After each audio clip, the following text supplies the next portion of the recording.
Welcome to Around the Board, a show where four board game enthusiasts discuss board game topics and news. In today's show, we start by throwing Chris into the fire with the return of the hot seat.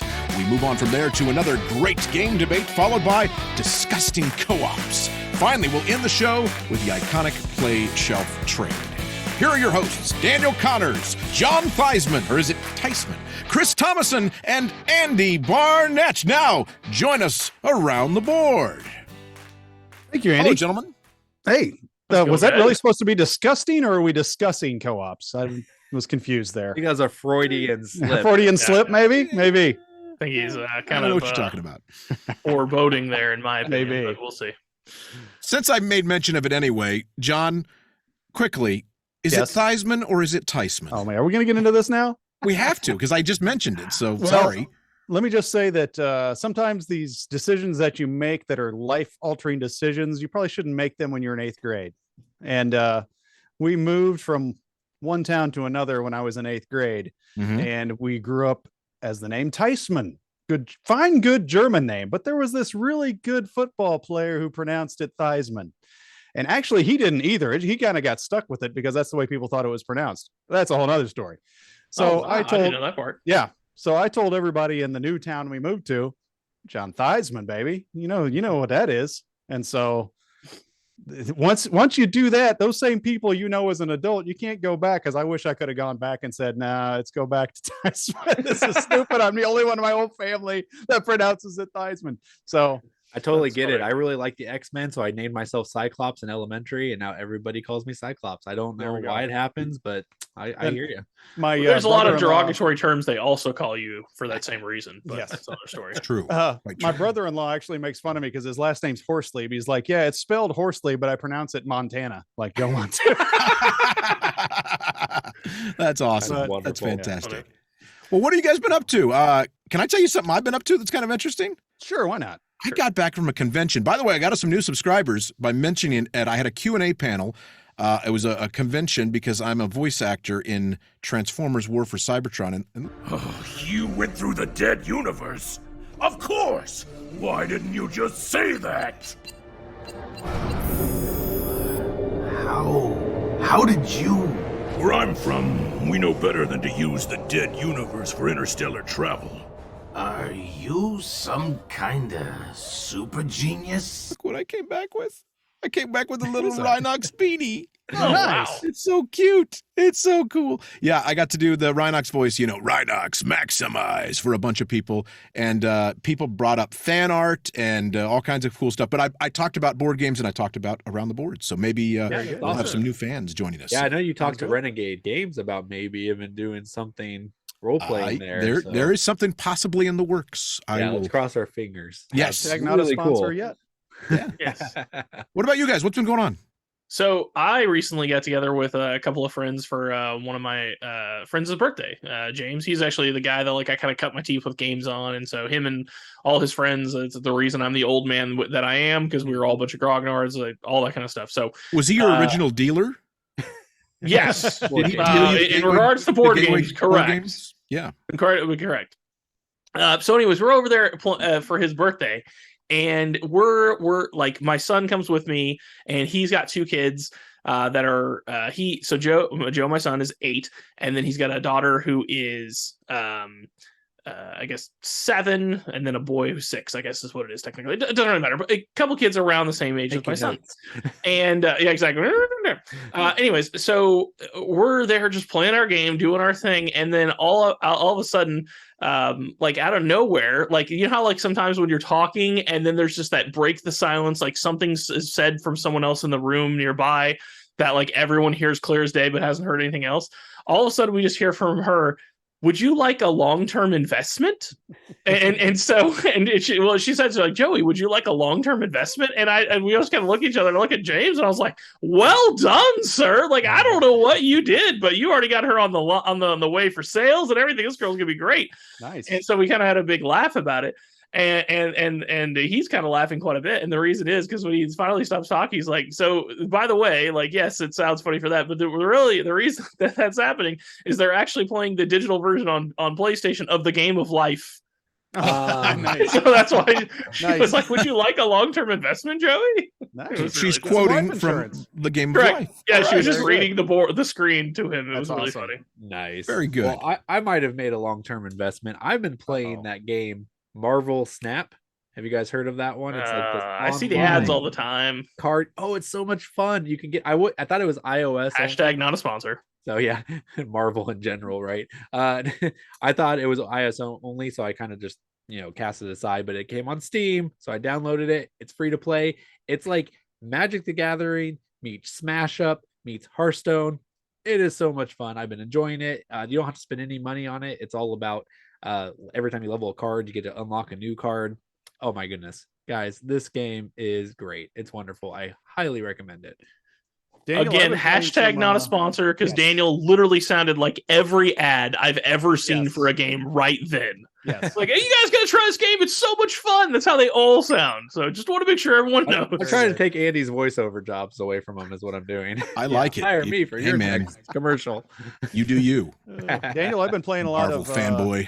I've been playing a lot of Madden on the Xbox. Are we talking about computer games now on this channel? I'm confused. I thought this was about board games. This is a cardboard card. Show me some cards. A Put some cards cardboard up real game. quick. You got some cards there, handy? This is cards. This is cards. Hey, you know what, guys? I think we've been doing enough talking. I think it's time to get to why everyone is really here. And you know what that is, don't you? Time to play the game. Time to play the game. Yeah, that's right. It's time to play the game. Around the Board is all about debating different topics within tabletop gaming in 4 unique segments, each hosted by one of us. A behind-the-scenes judge will award points. At the end of the show, whoever has the most points will sit on their soapbox and talk about whatever the heck they want. Now, it's time to play said game. And let's get started with... Round 1. Fight!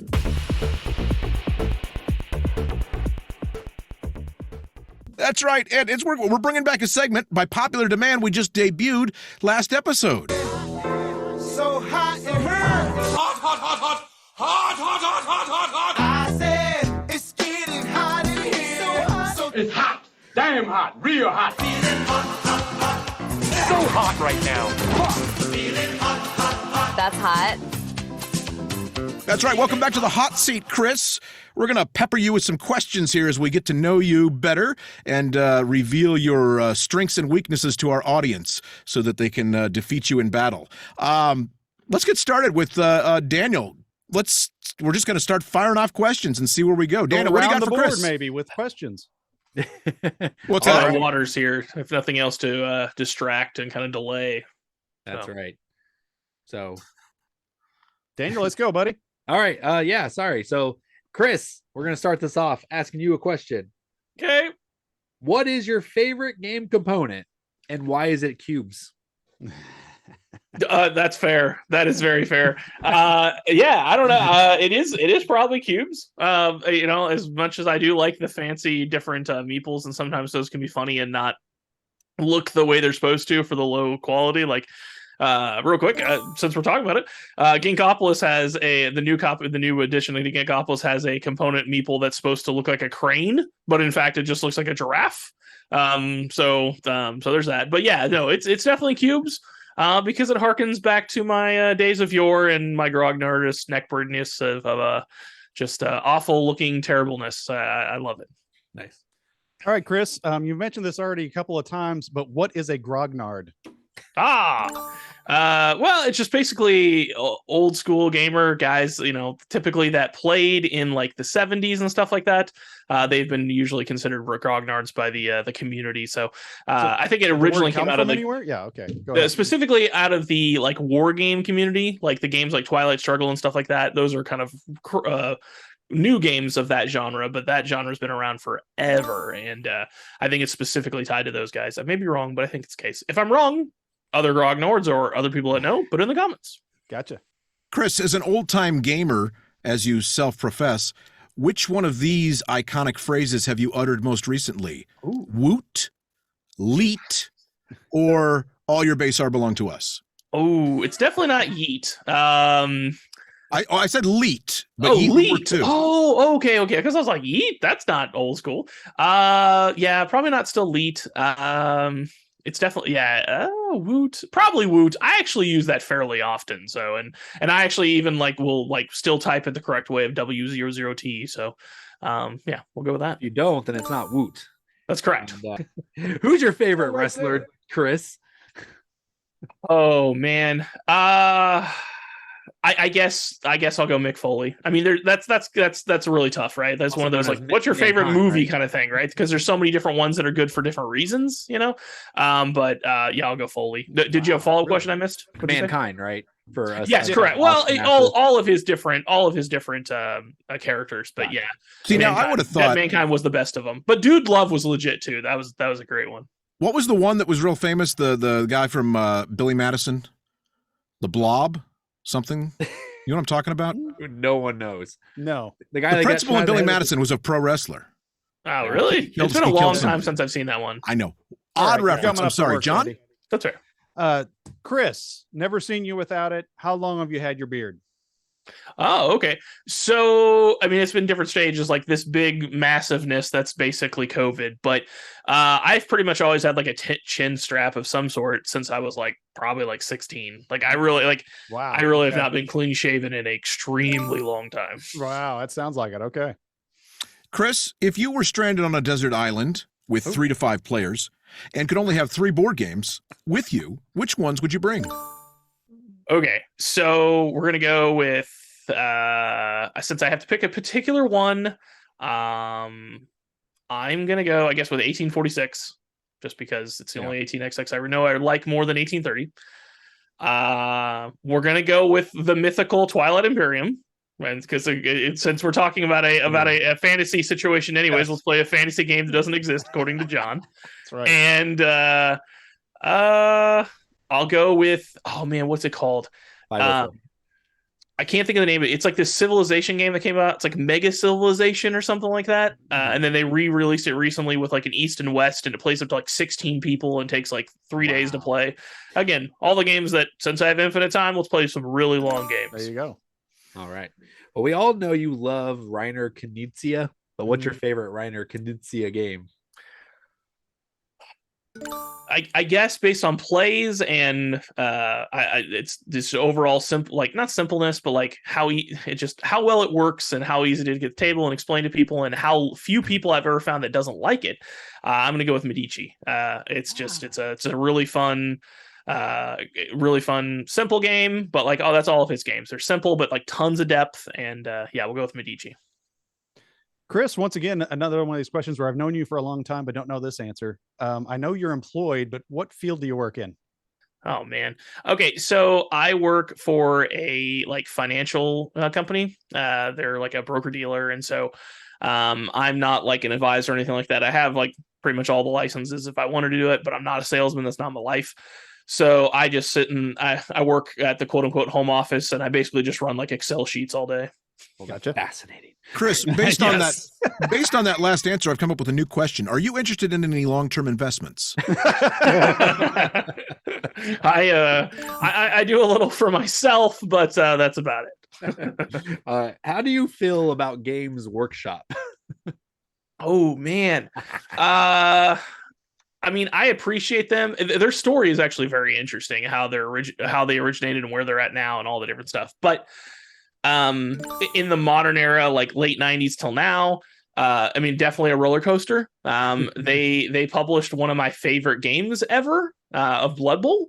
But then they threw it to the wayside and didn't care about it for years because they were oh, the money's in fantasy and 40K, so screw all these other games that we've made that people love, that are niche and don't just print money as much as these other ones. And then about 5-7 years ago, they're oh wait, we can print money with these other games that we threw away again, so let's do that again.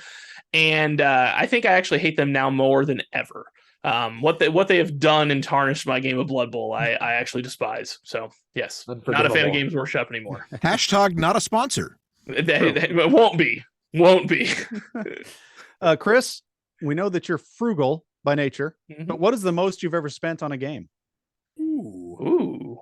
I think it's probably right at the 100 mark.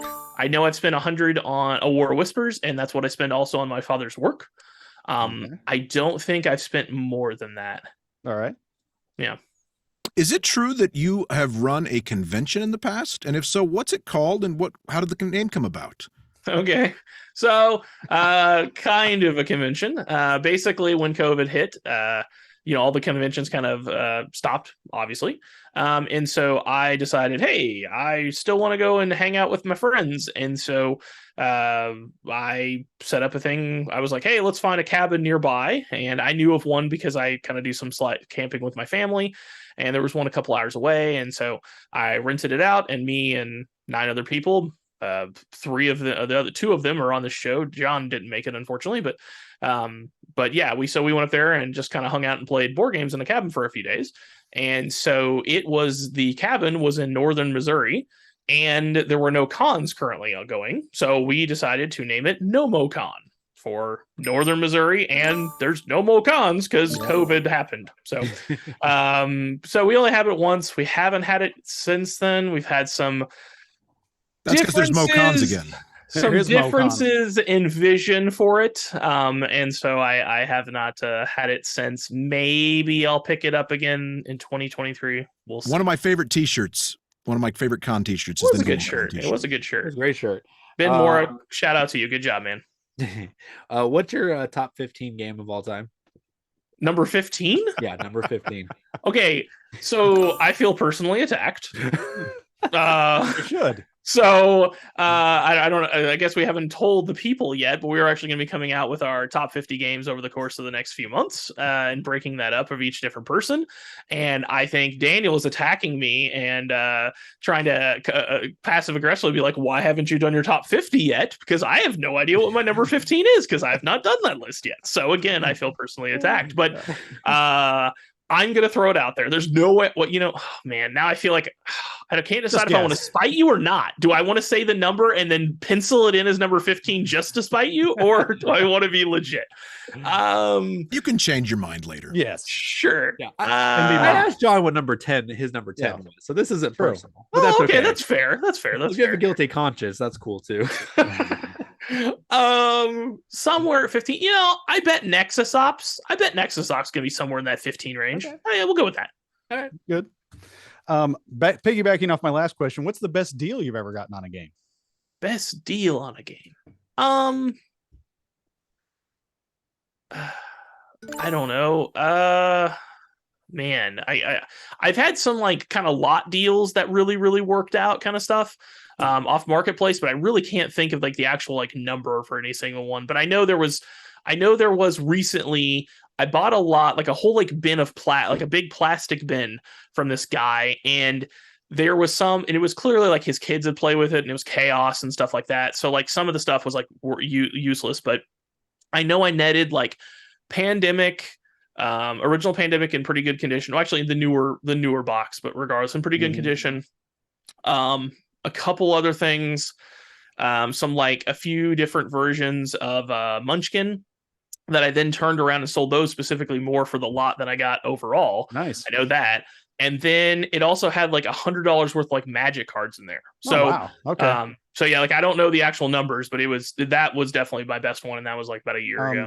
Just for Andy's benefit, did the games all have boxes? Oh, well, it's funny you say that. One of them actually only had the box top. No, just the top. The back was gone, but I had the box top. But it was like that. That's great. That Cheeses game or whatever by Steve Jackson. I can't remember how you pronounce it, but Ches Geek. So, there it is. Ches Geek. There it is. Yeah. For those of you that don't know, I'm like 10-second Tom in the movie 50 First Dates. I forget everything we talk about. So, have we talked about the fact that I don't have a game without I have a game without a box? Yes, we talked about that a long time ago. All right. Well, yeah, I have a game without a box. Yes. Viticulture. Yes. So, if anybody wants to donate a box, Viticulture box, send it my way. Hey, final question for the segment. I'm going to wrap it up with this one, Chris. What was the last game you played, and would you like to play it again soon? I'm trying to think what the last one I actually played. I know what it is. Oh yeah, last night, yeah, we played Airlines Europe. There it is. So if you're 10-second Tom, apparently I'm 1-second Tom, apparently, because it was literally last night. Yeah, I played Airlines Europe. I really like that game. It came out in 2011, I believe, because I know I was looking up on BGG last night trying to find a copy, and the cheapest like used copy on BGG was like 70, and the cheapest on Amazon or eBay was like 200, but that's eBay, so whatever. But yeah, it's really good. I like it a lot. I actually did not know that it was the same designer as Ticket to Ride till we played it last night, you and I, Andy. And at that point, I was blown away. I could understand how some people are like, well, duh, obviously there's so many, likenesses, but really it's completely different. In fact, I don't know how a person had the mind to, if they made Ticket to Ride, I'm surprised they had the intelligence to make a game as good as Airlines Europe. I'll take that as you were slamming and complimenting Mr. Alan Moon. That's correct. Because I love his Airlines Europe. I really dislike Ticket to Ride, as we all know. But And Alan Moon also did the best game ever, Oasis. Oh, seriously? Okay. Really? Now that's interesting. Yeah. I won't talk about how good or bad it is. We'll start that the is still Alan Moon interesting. fan club soon. So, well, we got to move on. We got to move on, and John's got the next topic. I thought you were closing it out. But okay, that's fine. We'll move. Oh, next topic. Okay. Whatever.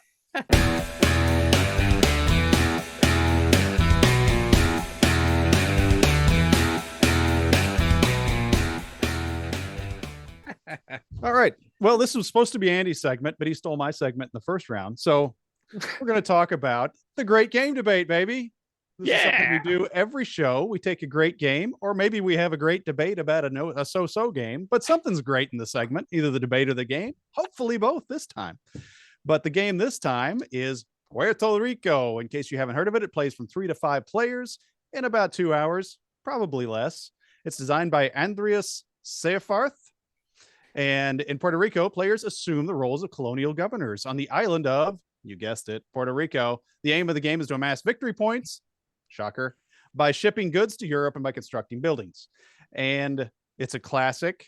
People love this game. Andy, I think, is one of those people, but we'll find out as we send it around the board and see what everybody thinks, starting with Old Man Chris. What say you, Chris?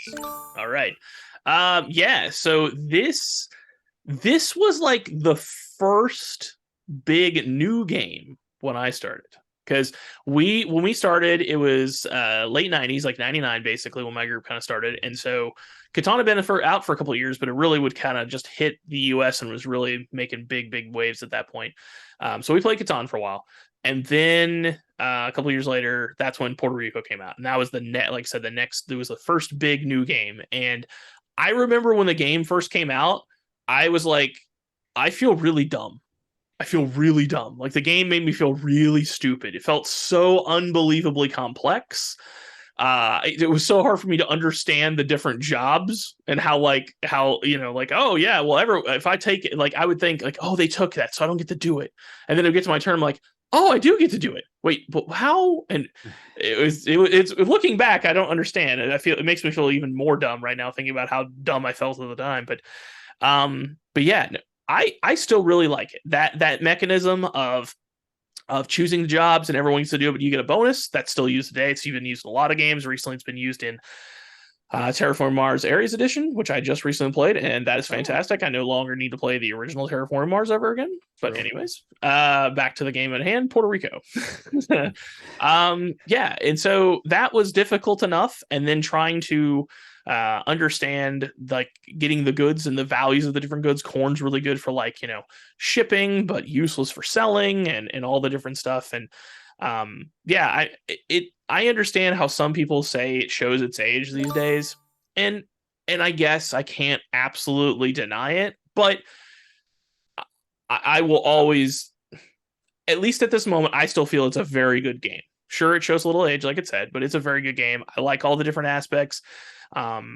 It's yeah, we actually just recently played it, and yeah, the shipping and the selling of the goods and everything like that, it plays clean, plays simple, especially now in this day and age, based on how complex games have come. This one's actually fairly reasonably easy to explain to new people, or not new people, people who have played games for a long time. It's very simple, and so you can get it to the table quickly. It's not hard to explain. Everyone enjoys it. So yeah, it's still a very highly ranked game for me.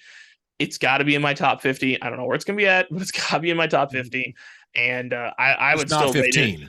Not 15, correct. 15. But it's got to be at least an 8 for me still. So yeah, I absolutely love it. Andy, what do you think? Yeah, thanks. I actually, you took all my talking points, almost every single stinking one.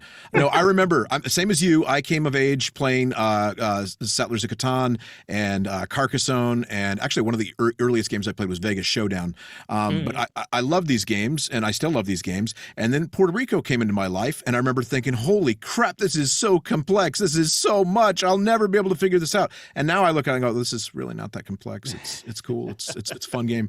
I will say that over the years, I feel like there's kind of like a tried and true path to victory, at least with the original base game. I haven't played the expansions, which I don't know how they changed that. I guess they've just added some buildings and stuff. It's been a while since I know they've had the expansions around for a long time, but I played the original to death, and I did feel like there was some ways to maybe kind of like, for instance, for me, I remember if I could get corn early and just do a lot of shipping and kind of monopolize the captain and stuff like that, there's a way to get victory points, and you could kind of push the game to an end quicker by doing so.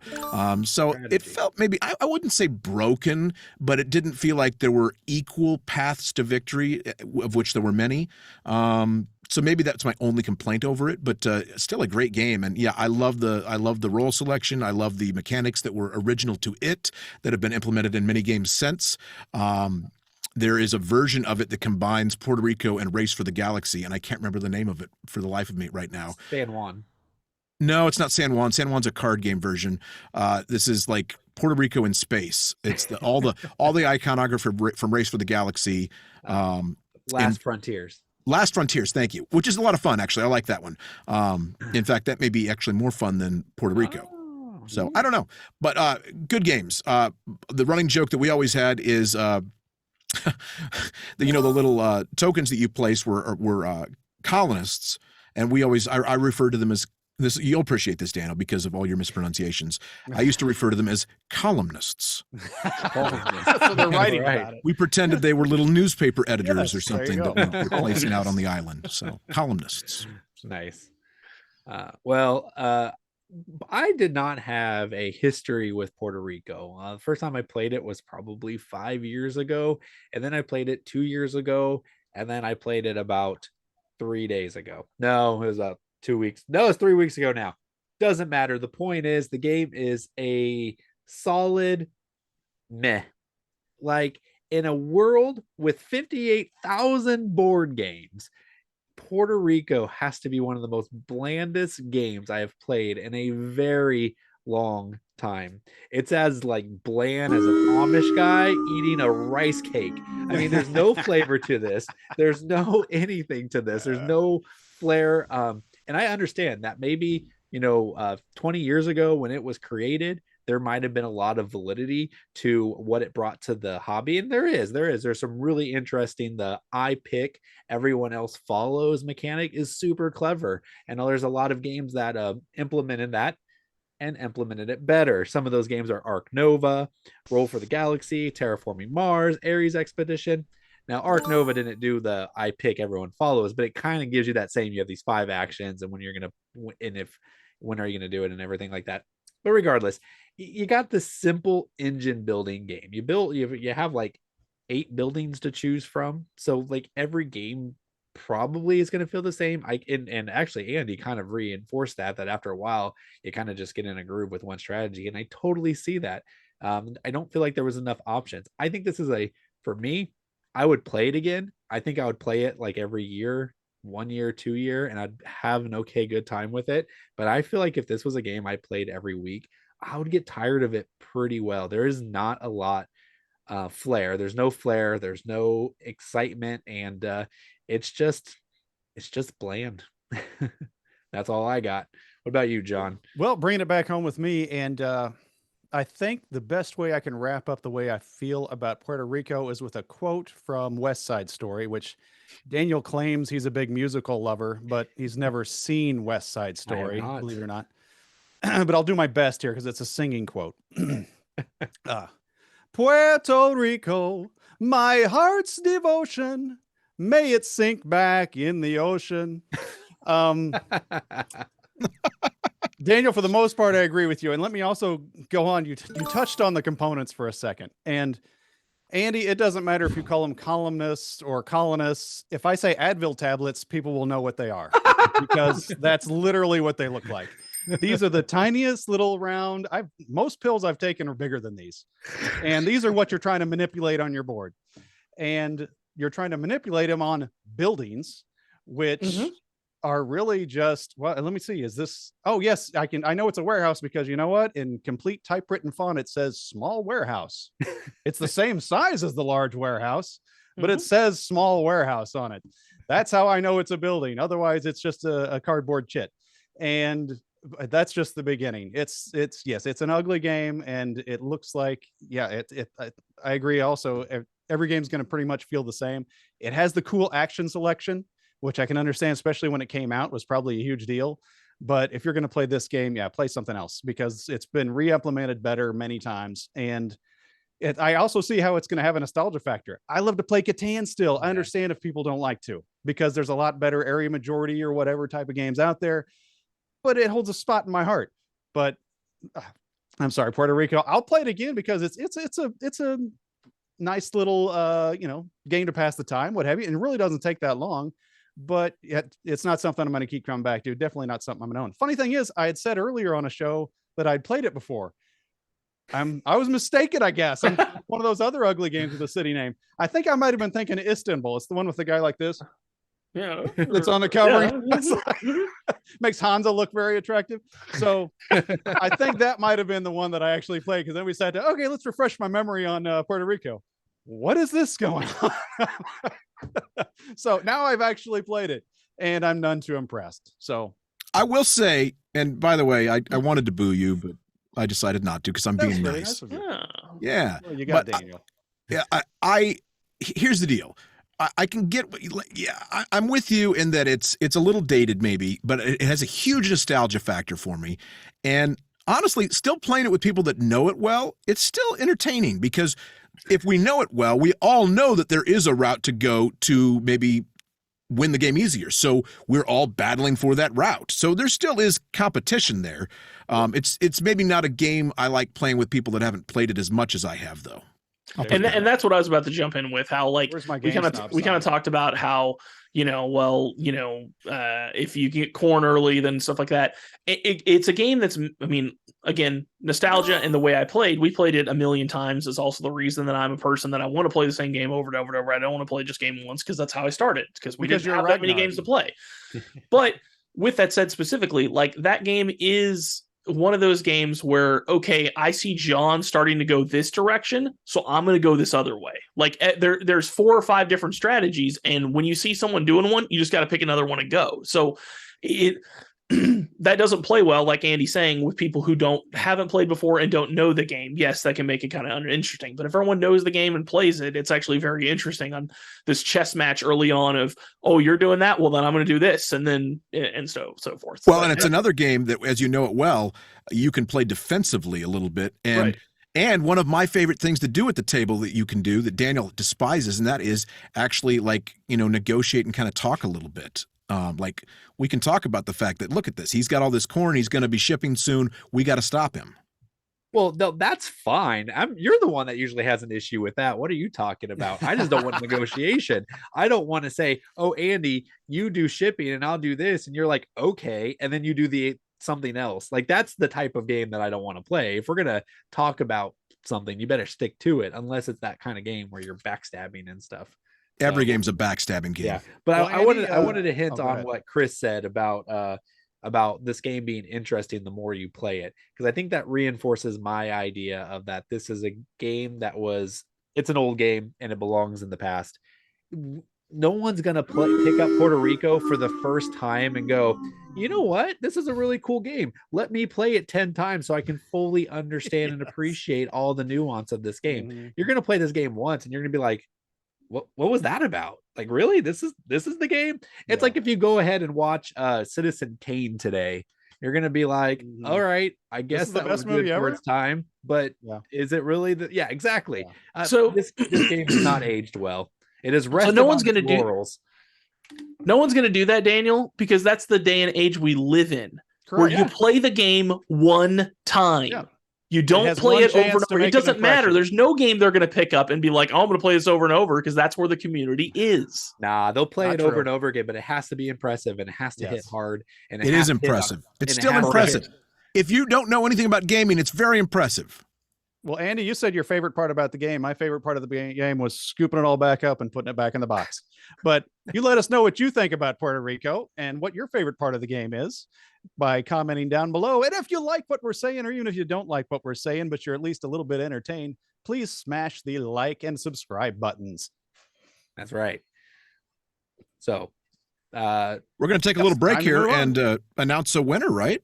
I think so. Mhm. oh yeah, so in episode 8 we had a contest for Wingspan. So let's go to the video and see who won.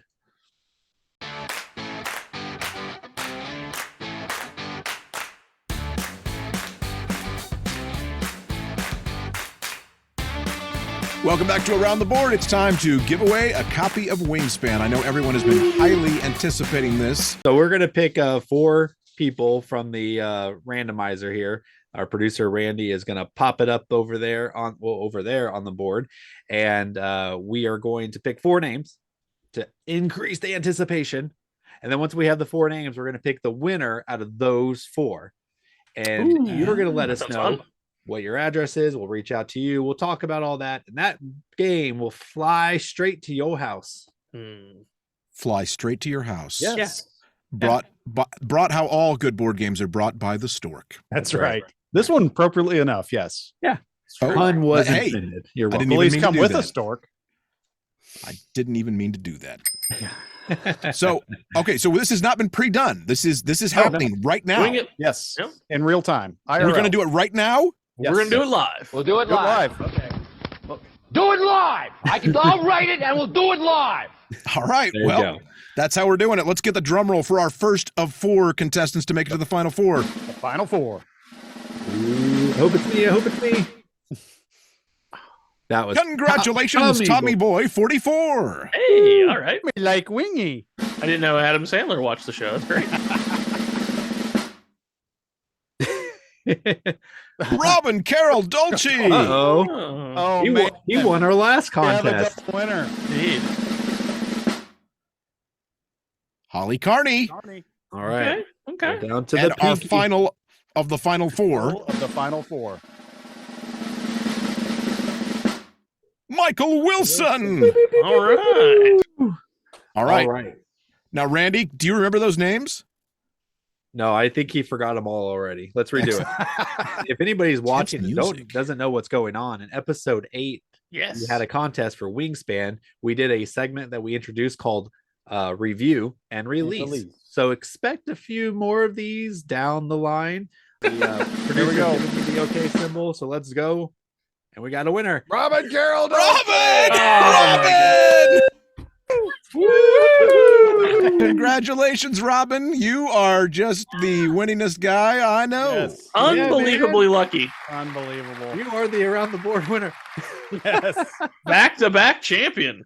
Welcome back, and Robin, congratulations on winning again. You're getting close to my streak of winning, which, if those of you aren't aware, I continually win at cons for some reason. So I guess Robin continually wins here on Around the Board, which is cool too.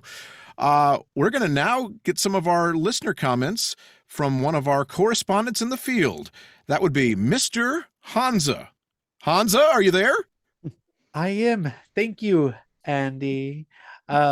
Today I have a comment from Ashley Guy Watson. He says, I love that game. He was talking about my game. Me. I'm loved, guys. Unlike that backstabbing John Tysman who said someone was not as ugly as me or something like that. Earlier in the show, we need to rewind the tape, please. Rewind the tape. Rewind the tape. One of those other ugly games with a city name. I think I might have been thinking of Istanbul. It's the one with the guy like this. Yeah. That's on the cover. Yeah. It's like- makes Hansa look very attractive. Hansa. We don't even call it tape anymore. What century are you from? Oh, that's century. Good question. I don't appreciate that comment. Andy, hold me. All right, Hansa. Thank you. We'll let you take your leave now of absence from the show. We really appreciate it. Calm down Man. there and take a couple plays off there, Hansa. Andy, you got quite a fan building up there with Hansa. Wow. I think almost want to Hansa's play the "It's losing Getting it a Hot in little Here" bit. song again. Yes, real. exactly. Man. Well, let's get back to why we're all really here, shall we? Okay, let's do. Round 3. Fight!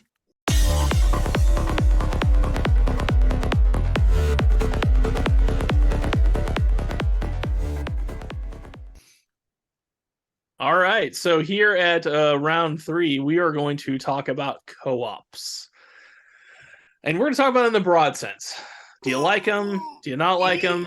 What's your thoughts about them? I think Andy's kind of bearing the lead here a bit for himself. I don't know. Maybe it's a giant swerve and he's going to come back and say he loves them. But I don't know. We'll find out right now. Andy, what's your thoughts on co-ops?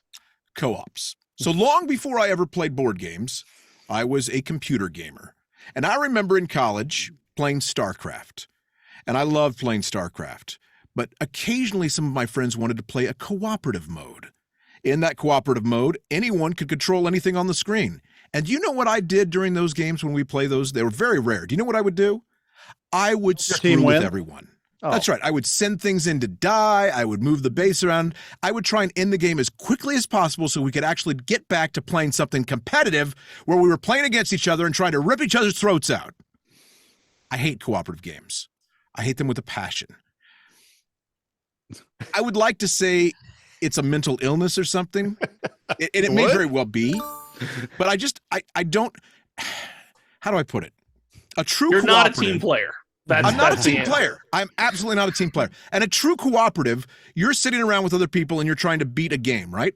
If I want to play something where I'm just trying to beat the game, I'll go play something solo. Sorry. I don't need Sorry, anybody's it's not help. cooperative. I like to try and best my opponent. So yeah, I'm not a huge cooperative fan.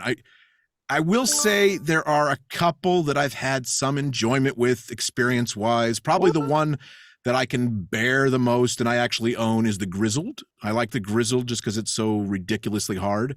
But I've also been, I guess I've been ruined on co-ops mostly because of some of the early ones I was experiencing. So Pandemic, regular Pandemic, there's so much opportunity for alpha gaming in that. And I ran into that over and over again where someone's just running the thing and you're like, okay, well, I guess I'll do what you say and I'll just move cubes around for no reason. And why am I here? I could be, I don't know, doing anything else at all. So yeah, I don't know. I'm not a fan of co-ops. Sorry.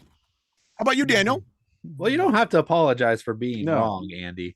Not a lot of people have this hatred for co-ops, but co-ops are a more of a divisive, sorry, I always mispronounce things, a divisive mechanic. Some people really love them, some people really hate them. Not a lot of people are right dead in the center, but I'm probably right there.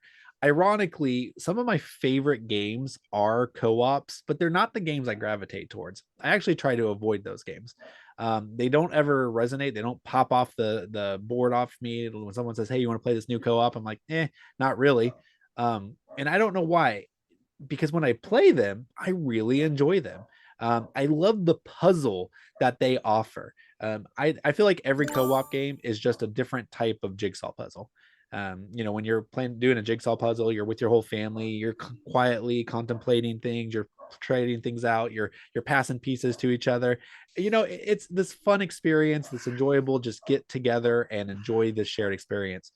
Co-ops are the same way. They have this puzzle just built into it. You're trying to figure out how to accomplish this goal together, talking about it, discussing it. There shouldn't be an alpha player. If there is, I think any game that has the alpha gamer problem, it's actually the person's fault and not the game's fault, because anyone can sit there and tell you how to play the game. You can play a competitive game and someone can tell you how to play the game. We have a few friends who actually do that, and you know who you are out there. Yeah, it's you. It's you who does it. You step in games. I'm sorry, I'm interrupting you. You step in games and you're like, hey, the best move's actually over here for you. And I'm like, shut up. Yeah, I do that when I'm teaching the game, and co-ops are very much like that. But there's a difference between saying this is the move you make and these are your options. And this is what I can do. And these are your options. So what do you want to do, knowing what I can do and what your options are? That's how all co-ops should be. They should be that discussion. They should be trying to figure out a problem together. They're wonderful. I love them. But John, what about you?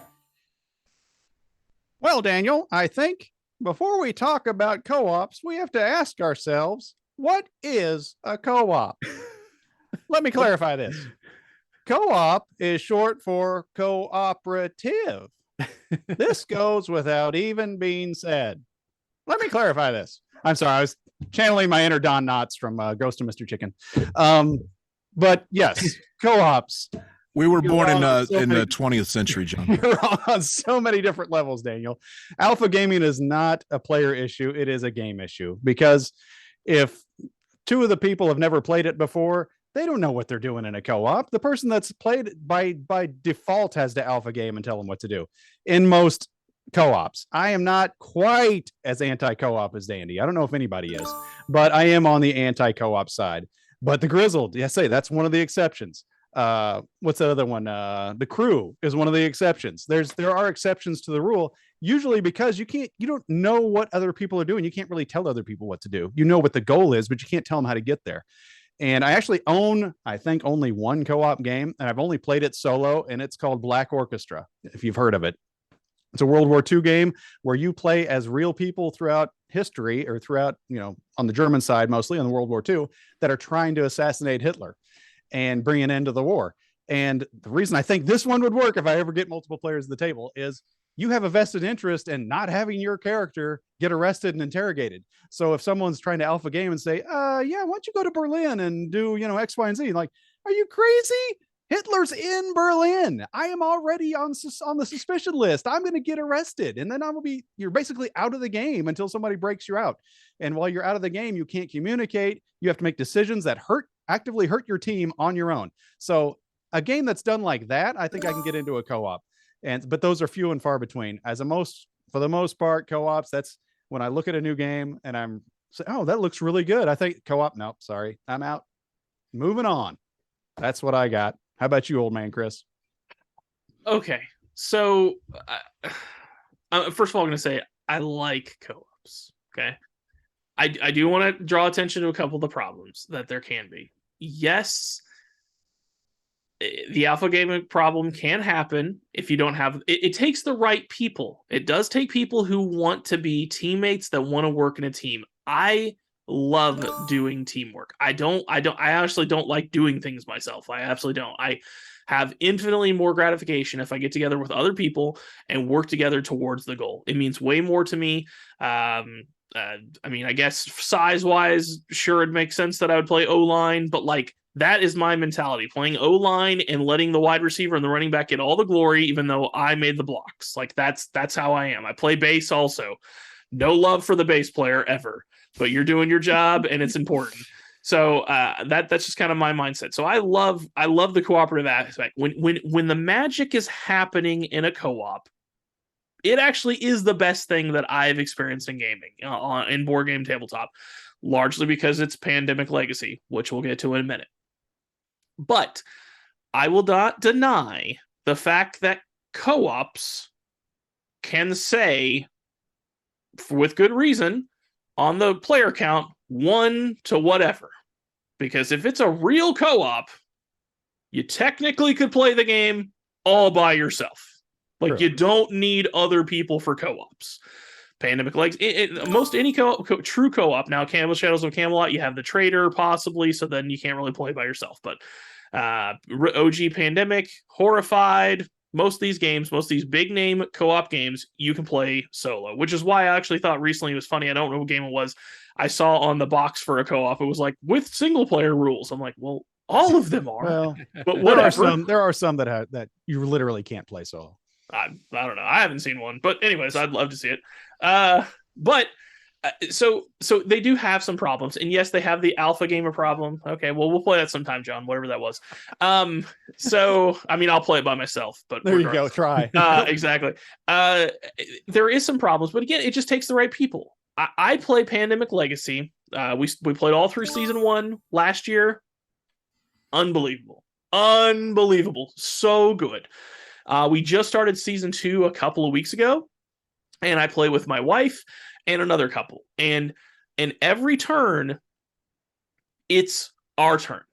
As in the entire table. We are working together. We're strategizing. We're like, yeah, okay, well, what can we do best this turn? I know you have that special ability. You have that special ability. What do we think about this thing? And someone will be like, yeah, it sounds good. But what about this other thing?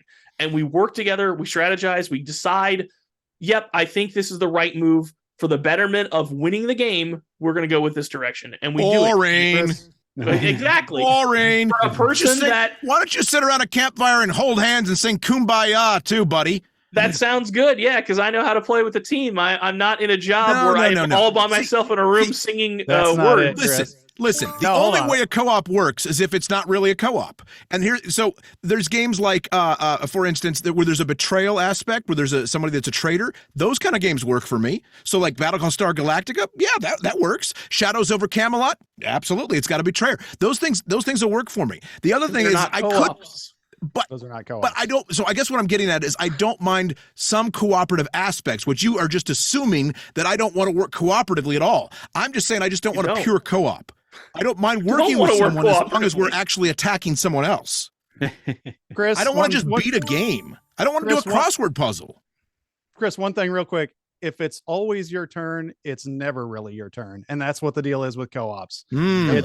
If it's always your turn, then it's no different than if it's anybody else's turn. Means you don't ever get a turn. You may as well go eat something or watch a football game. Because the Incredibles quotes doesn't work across the board. I don't think it works there. I'm telling you, I had the moment we played Pandemic Legacy Season 2 the other night, and I literally halfway through the game had a moment. I was just like, this is I love this game. But it's because of the people around this table. I wasn't trying to say a silly cliche, lovey, kumbaya moment, but I was being honest.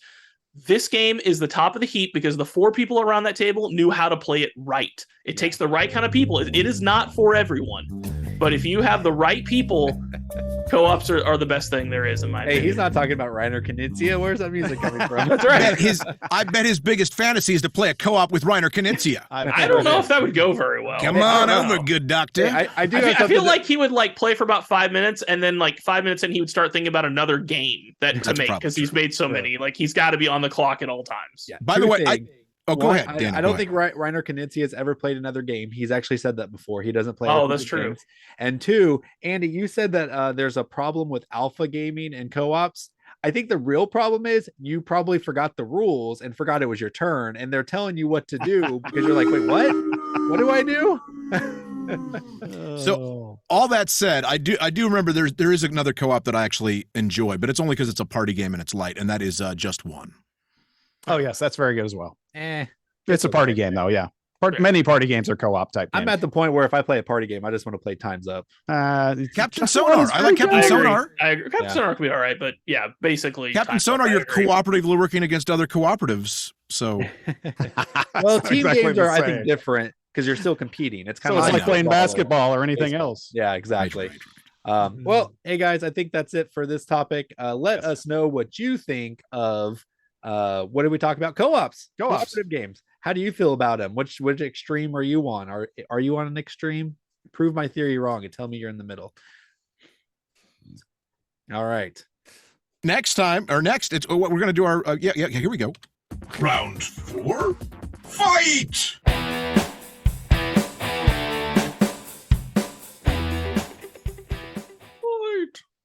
We're back to the. We did a lot of fighting in that last one. I feel that was our first one we really fought. That was good. All right. Well, this one we are going to have a special segment. We are going to do play shelf trade, but we had an opportunity to go to a convention the beginning of October, and we asked you, the viewer who showed up at the convention, what you would want to play shelf trade. Did you want to play shelf trade Flamecraft, It's a Wonderful World, or Destinies? These were all games that are distributed by Lucky Duck Games, and they're offered to give us a copy. We actually had a winner of that one, and they had to be there at the local convention to win that copy of the game. But regardless, as we were recording people, we thought, you know what? It would be really fun to do a live one of these. So we went ahead and did that. So instead of us debating in this format, we're going to take it live on location. So here you go. Meeple-a-thon. Round the board crew at Meeple-a-thon. It's time for Play on around the board. All right. Wow, that was bad. Yeah. I thought my alphabet No, game that was bad. great. That was great. This all came about I like because the alphabet game. we were John was suggesting we become a barbershop quartet. Yes. Because it's so often, not very often, we're all together, especially gathered around a table with a microphone. That's right. So here we are gathered around a table at Meeple-a-thon, and we are going to play shelf trade for these great Lucky Duck games. We've got It's a Wonderful World, we've got Destinies, and we've got the new Flamecraft game. Hotness. That's the hotness, and it makes sense because it's Oh, flames. Get it? boom, I see Get what it? you did there. Isn't that pretty cool? So I guess we'll start with Daniel, and we'll go down the line and see what everybody thinks their play shelf trade is. We're going down the line, not around the board. That's correct. Are we This is changing the welcome name? to down the line. Down Okay, the down the line. line. We made it 8 episodes. That's right. All right. Well, I am going to say my play is going to be Destinies. Sarah really enjoyed the game. We played it with Ken O'Connor, and she loved it. So I immediately went and got it. Somebody was selling it online, so I got it for cheaper, which is pretty cool. So definitely playing that. I think I'm going to shelf Flamecraft because it does look pretty interesting. It's a light worker placement game, and I don't know, it's going to be kind of excited. So because of that, I'm going to stab John in the heart and say I'm going to just get rid of this It's a Wonderful World because the dystopian future just doesn't hold up for me. That's horrible. And I've got two things to say. I thought it was Kent O'Connor. Down the line. We got to go down the line. And down the also, line. way to support your local game store. Okay. That's right. Ooh, burn, snap. By not actually buying it. Because I go to Buying cheaper it online. I gave my money to Jeff Bezos. Finally watch this. Actually, it was from a point. Yeah, either way. I don't defend myself to you fools. All right. Well, I actually got the exact same thing as Daniel.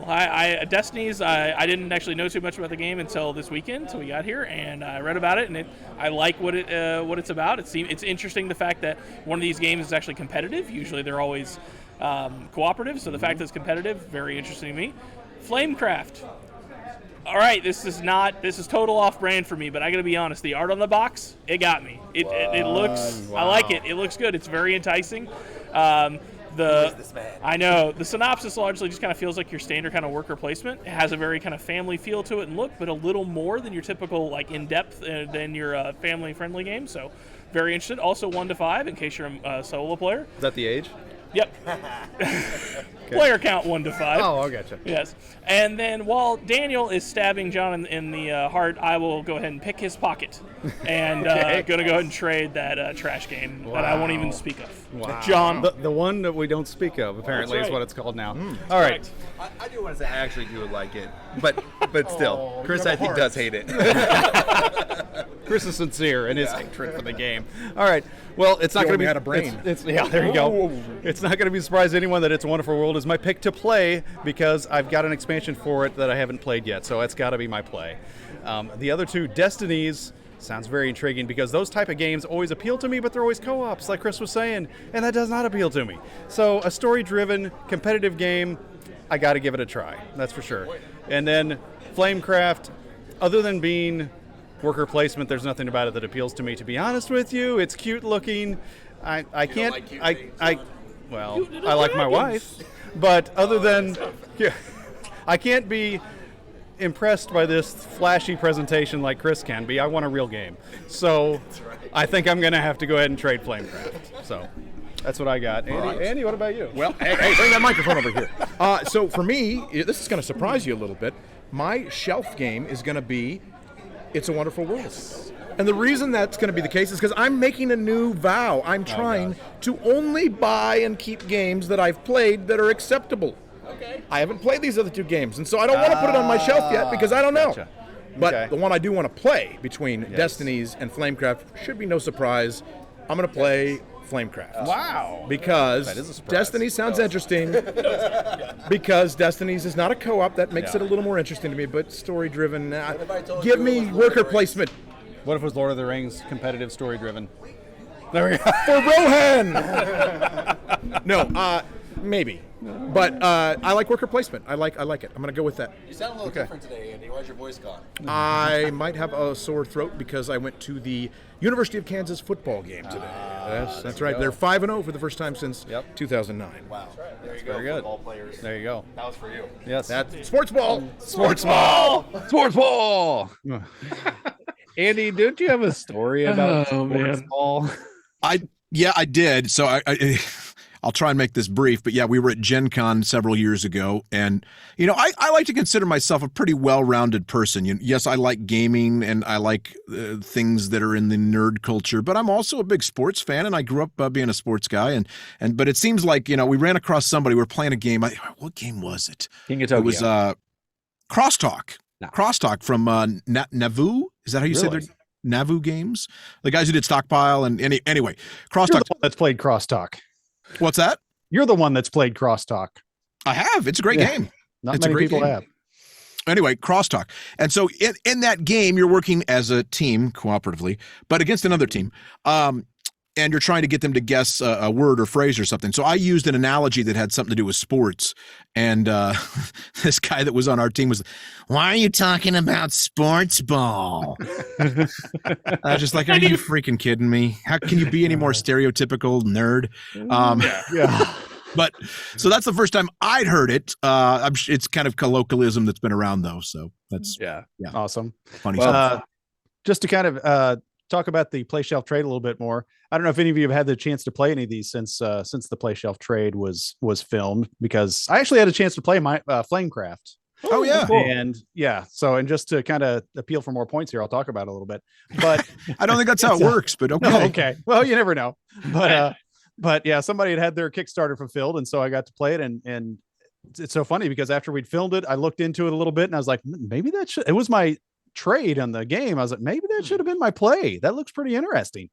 And so then I got it played, and I got to tell you, I don't know. I like the gameplay and all, but it's one of those games where you have one action you want to do. You still have like 5 different choices to do the action. Well, I could go here and get these actions along with that action. I could go here and do this and do this. So just to sit there on your turn and figure out the optimal move, because there will be an optimal move, I can see where it's going to lead to a lot of AP and a lot of players. So, I mean, it wasn't that way for me because I was just like, I'm just trying to play the game. I'm like, yeah, I see where, okay, yeah, I need to do this. I can go to A, B, C, or D to do it. What cards are there? What do I need to do there? What can I fulfill? And so, unfortunately, I think it's going to suffer from that. Other than that, it's a really great game, but I think it's still going to be my trade. Oh, okay. That's called a feature, in my opinion. Any game that causes AP, that's a good game. There you go. That's a feature. Well, there you go. Maybe you should get that one, Chris. Mm-hmm. But that does bring us to the end of our show. And Randy didn't find any reason to give me any more points for that spiel. So it looks like our winner is going to be Old Man Chris with 14 points. I kind of spoiled the lead there, but I finished in second with 13, tied with Andy, and Daniel bringing up the rear after another bad last segment with 11. There you go. So Chris, my friend, I turn the floor over to you. What more can you even say after the hot seat? Do you have anything left on your mind? I do. I do. Good. And I think it's time that we come to grips with a problem we have, people.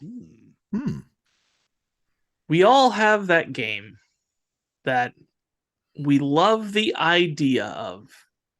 And we loved the idea of it so much that even after we played it, we lied to ourselves and convinced ourselves it's better than it is.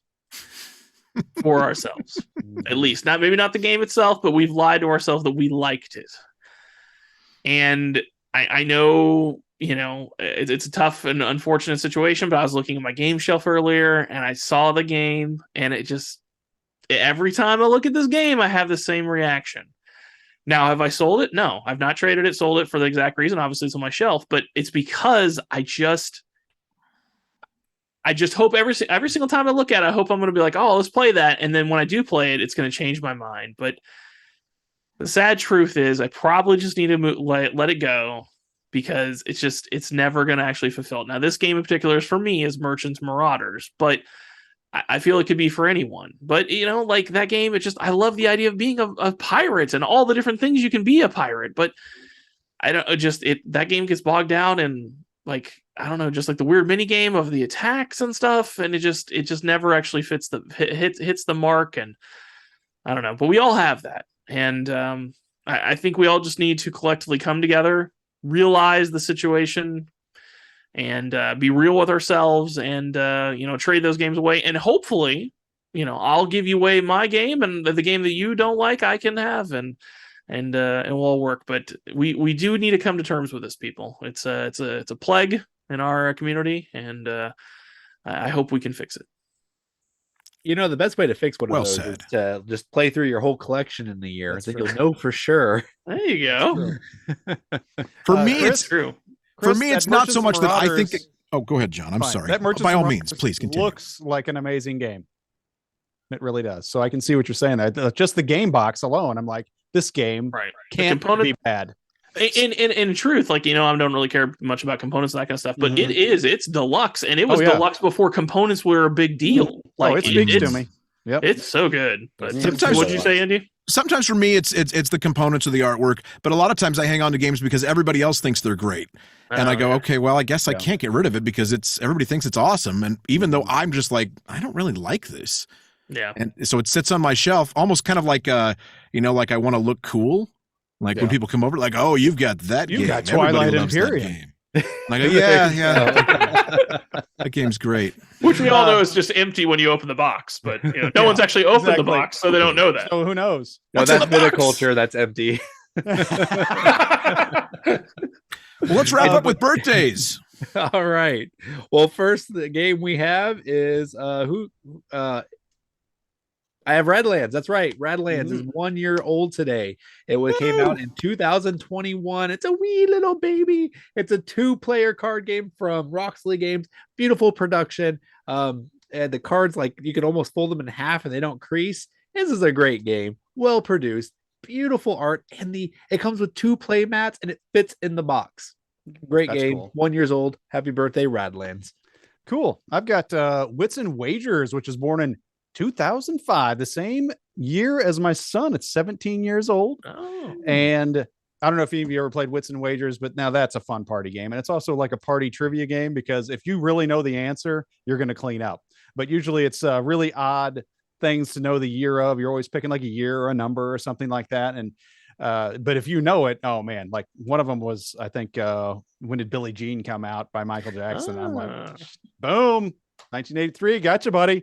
And so I was able to clean up on that one because it's a betting game too. And if you don't think you're right, but you know somebody else probably got it right, you can bet on them. So very fun game. Wits and Wagers, 17 years old. All right. Well, then next we're going to talk about Mo Money. That's coming in at 8 years old. That was actually a game that was written by one of our friends, our close friends that we know in real life, and we play a game with on a regular basis. So, Mr. Matt Saunders. I unfortunately this was played last night at Andy's birthday party as well, and I didn't get to play. This game still eludes me. I want to play it so bad. It was good, and we enjoyed it a lot. We're going to bring this one back. We've mentioned this so many times on Around the Board. It's going to be a hidden gem, and people are going to get into it. And the sequel is going to be even better because the sequel, we all know, is going to be named what? Mole Problems. Mo Money, Mo Money, Mo Problems. Mole Problems. Mole yes, Problems. that's right. Yep. Yes, exactly. Andy, what final you got? birthday. The final birthday would be Keyforge that came out on this day this month in 2018.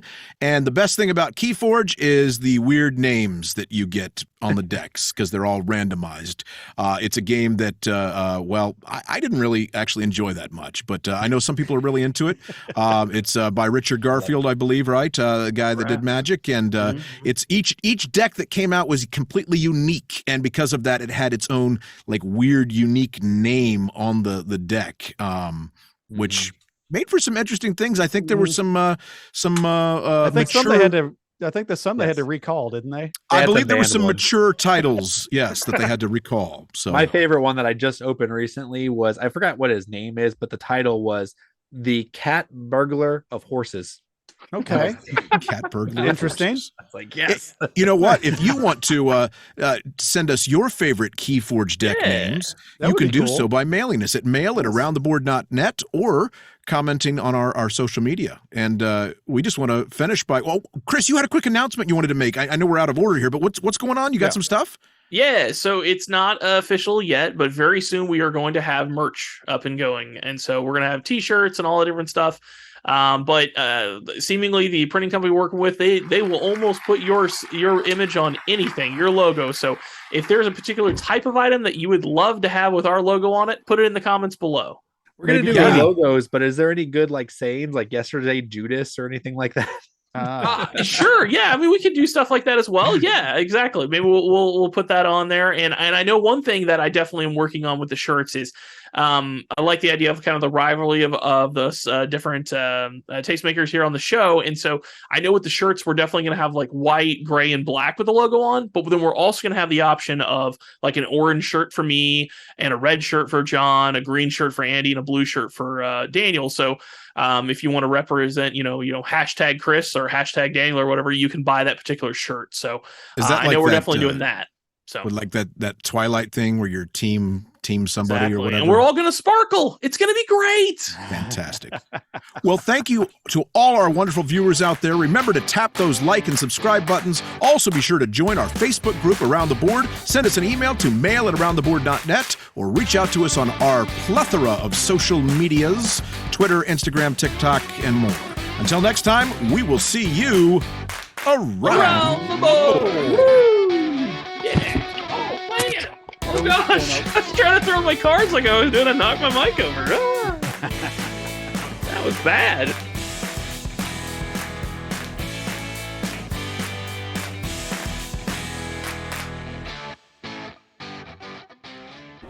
All right, I'm here with Sarah from Meepleathon, and she's going to let us know one of our past played Shelf of Trade. We're going to be doing 7 Wonders, Isle of Cats, and It's a Wonderful World. Sarah, what's your play Shelf Trade? Okay, so play 1000% is always 7 Wonders. Nice. If you'd like to go to war and you'd like to show your friends who is the dominant friend, you pick 7 Wonders and then you challenge them to go to war with you. Yeah. If they don't, then you know you're the dominant friend. There you go. If not, then you know that I'm they'll terrified try to play to this game with you. I've never heard anybody explain it that I am violently. the sweetest person until you go to war with me, and then I go to war. Nice. Isle of Cats, I definitely say would be a trade. Okay. It's a fun game that you can just kind of play with anyone, but maybe it's just not for me. Okay, so, fair enough. And then It's a Wonderful World, again, it would be a shelf. Yeah. On that perfect night. Yep. Just kind of an event for something to do, so those are mine. Cool. Yeah. Well, thank you, Sarah. Appreciate it. Thank you so much. Have a good one. You too.